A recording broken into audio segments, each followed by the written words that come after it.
नमस्कार बंधुरा आमी आजके निये चले एसेछि प्रतीक्षा सिरियालेर आजकेर पर्वेर आपडेटटा निये। तो आमरा आजके देखते पाচ্ছি शुरूतेई जे अभिमन्यु केस लड़े देबदत्तर और तारपरे विपक्षेर उकिल निजेर दलिल पेश करे और बोले जे एई खूनटा देबदत्तई करेছে और ओके फाঁসির সাজা শোনানো হোক। ঠিক তখনই অভিমন্যু অবজেকশন জানায় আর বলে যে কোনো নির্দোষের কিন্তু শাস্তি হওয়া ঠিক নয়, এখনো কিন্তু কেসটা ঠিকঠাক শুরুই হয়নি, ও কিন্তু ভার্ডিক্ট শোনাতে পারে না। আর তারপরে এই কেসের প্রধান সাক্ষী মানে যে খুন হতে হয়ে দেখেছে ঝুমকিকে ডাকা হয় কোর্টেতে, কিন্তু ঝুমকি কিছুতেই আসে না। আর ঠিক তখনই হিরণময় চলে আসে আর মেডিকেল সার্টিফিকেটটা দেখিয়ে বলে যে আমার মেয়ের খুবই শরীর খারাপ, ও আজকে কোর্টে আসতে পারবে না। ঠিক তখনই অভিমন্যু বলে যে এই কেসের প্রধান সাক্ষী ঝুমকি আজকে শরীর খারাপ হয়ে গেল, আমি তো বলছি আগে থেকে এই কেসে লুপ হোল আছে।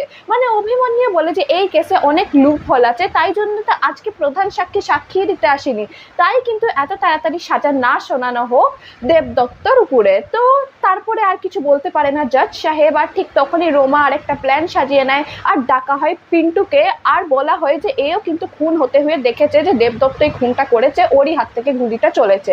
ঠিক তখনই অভিমন্যু প্রশ্ন করে পিন্টুকে যে তুমি কি এই খুনটা হতে হয়ে দেখেছো? পিন্টু বলেছে হ্যাঁ, কারণ ওকে মোটা টাকা দিয়ে ওর মুখটা বন্ধ করে রাখা হয়েছে। সেই সময় খুনের টাইমে ও ওখানে ছিলই না, কিন্তু এখনো বলছে যে হ্যাঁ ও ছিল।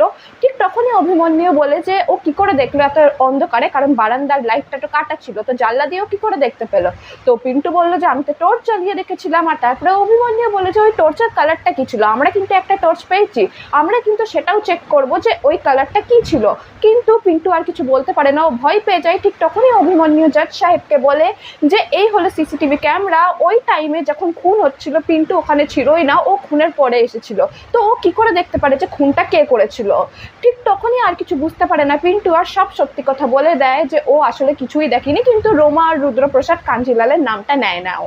ঠিক তখনই অভিমন্যু বলে যে আমি কিন্তু বেলের আর্জি করছি, আমার জন্য ক্লায়েন্ট বেল পেয়ে যায়, কারণ ওর কোনো দোষই দেখতে পাচ্ছি না, কারণ কেউই দেখেনি যে খুনটা দেবদত্তর হাত থেকেই হয়েছে। ঠিক তখনই উকিল বলে যে এটা একটা খুনের কেস, তাই জন্য এত তাড়াতাড়ি বেল দিতে পারছে না, কিন্তু ও নেক্সট ডেটটা দেয় কোর্টের যে আগের মাসের 15 তারিখ, মানে 1 মাস পরে এই কেসটা আবার উঠবে, তখন প্রধান সাক্ষী আর সব যেন প্রমাণ এখানে চলে আসে। আর ঠিক তখনই এই কেসটা এখনের জন্য বন্ধ হয়ে যায়, আবার পরের মাসে চালু হবে। তারপরে বাইরে চলে যায় অভিমন্যু, আর হিরণময় বাইরে গিয়ে অভিমন্যুকে প্রশ্ন করে যে ও এটা কেন করলো, এই কেসেতে ওর মেয়ে জড়িয়ে আছে, তবু এই কেসটাও কেন নিল?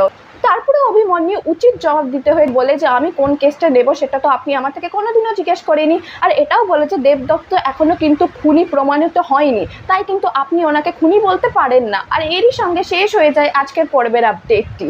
তো কি মনে হচ্ছে আপনাদের আপকামিং এপিসোডগুলোতে কি হতে চলেছে কমেন্ট সেকশনে লিখে জানাবেন।